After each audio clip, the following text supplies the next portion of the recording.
Hello bachcho, let's see the question. So the question is, graphite is a soft solid lubricant extremely difficult to melt. The reason for this anomalous behavior is that graphite, आपको बोल रहे हैं जो graphite होता है वो क्या होता है, सॉफ्ट सॉलिड है, ठीक है, सॉफ्ट होता है, ल्यूब्रिकेंट होता है और एक्सट्रीमली डिफिकल्ट टू मेल्ट होता है, इसको इजीली मेल्ट नहीं कर सकते, ठीक है। तो ऐसा इसका रीजन आपको पूछे ना, अगर हम ग्रेफाइट देखें तो ग्रेफाइट क्या होता है, this is the allotropic form of carbon, है ना, कार्बन का एक एलोट्रोपिक फॉर्म होता है। इसमें क्या होता है, जो आपका कार्बन होता है इस तरीके से हेक्सागोनल टाइप की क्या बनाता है, रिंग्स बनाता है, ठीक है, रिंग्स बनाता है,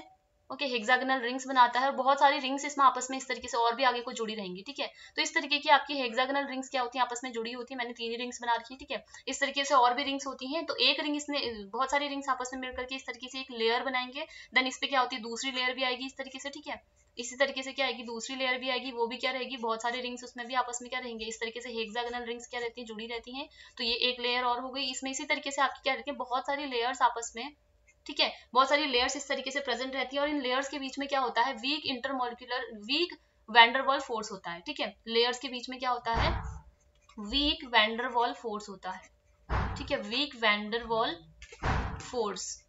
ठीक है, वीक वैंडरवॉल्स फोर्सेस होते हैं। और यहाँ पर कार्बन कार्बन के बीच में क्या होता है, कोवलेंट बॉन्ड बना होता है, ठीक है। तो इस तरीके से आपका क्या होता है, देखिए सॉफ्ट क्यों होता है ये ग्रेफाइट, आपका सॉफ्ट क्यों होता है, इसी रीजन की वजह से होता है, बिकॉज इसमें जो डिफरेंट लेयर्स हैं, डिफरेंट जो प्लेट्स बनी हुई हैं ये हेक्सागोनल रिंग्स की, इनके बीच में वीक वैंडरवॉल फोर्सेज होते हैं जिनको ब्रेक करना ईजी है, दैट्स वाई ये क्या होता है, आपका सॉफ्ट होता है, ठीक है। ग्रेफाइट इसीलिए क्या होता है, सॉफ्ट होता है। नेक्स्ट बोल रहे हैं ल्यूब्रिकेंट होता है, ल्यूब्रिकेंट ये इसलिए होता है बिकॉज अगेन वही इंटरमोलिकुलर फोर्सेज क्या है, वीक है, सो ये क्या होता है, आपका ल्यूब्रिकेंट की तरह भी काम करता है और एक्सट्रीमली डिफिकल्ट टू मेल्ट होता है, बोल रहे हैं इसको मेल्ट करना डिफिकल्ट इसलिए होता है बिकॉज इसके बीच में क्या, कार्बन कार्बन के बीच में स्ट्रॉन्ग क्या है, यहाँ पर कोवलेंट बॉन्ड बने हुए हैं ना, एक लेयर्स में जो कार्बन प्रेजेंट है उनके बीच में क्या है, यहाँ पर स्ट्रॉन्ग कोवलेंट बॉन्ड है ना, स्ट्रॉन्ग कोवलेंट बॉन्ड प्रेजेंट होते हैं, ड्यू टू दैट क्या होता है,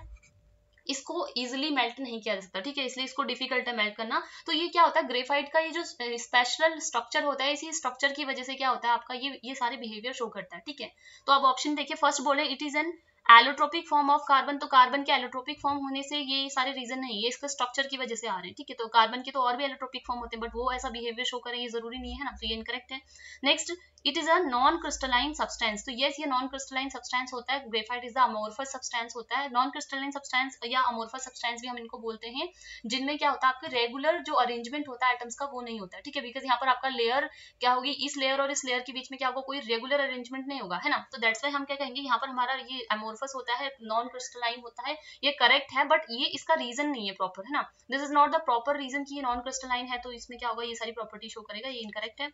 नेक्स्ट देखिए, has carbon atoms arranged in a large plated of rings, ये बिल्कुल करेक्ट है, इसमें क्या है आपका लार्ज प्लेटेड, जो रिंग्स होती हैं वो लार्ज प्लेट टाइप की बनाती हैं, यहाँ पर लेयर्स टाइप की बनाती हैं of strongly bonded carbon atom, जिसमें कार्बन जो होते हैं, कार्बन एटम स्ट्रॉन्गली बॉन्डेड होते हैं, कोवेलेंट बॉन्ड यहाँ पर बनाते हैं विथ वीक इंटरप्लेट बॉन्ड्स, बिल्कुल करेक्ट है। यहाँ पर इंटरप्लेट मींस दो प्लेट्स के बीच में या दो लेयर्स के बीच में क्या होता है, वीक फोर्सेज होते हैं जिनको हम लोग वैंडरवाल्स फोर्सेज कहेंगे, ठीक है। तो ये स्टेटमेंट बिल्कुल करेक्ट है और इसी की वजह से आपका ये सारी प्रॉपर्टीज शो करता है। नेक्स्ट बोल रहे हैं, has molecules of variable molecular masses like polymers, ये भी आपका करेक्ट है कि जो ग्रेफाइट होता है डिपेंडिंग अपॉन कि उसमें कितने कार्बन एटम्स प्रेजेंट हैं, ठीक है, क्योंकि एक प्रॉपर इसका फॉर्मूला नहीं है ग्रेफाइट का, है ना, प्रॉपर की इतने ही कार्बन एटम्स रहेंगे ये नहीं, बिकॉज यहाँ पर बहुत सारे आपकी क्या रहेंगे, कार्बन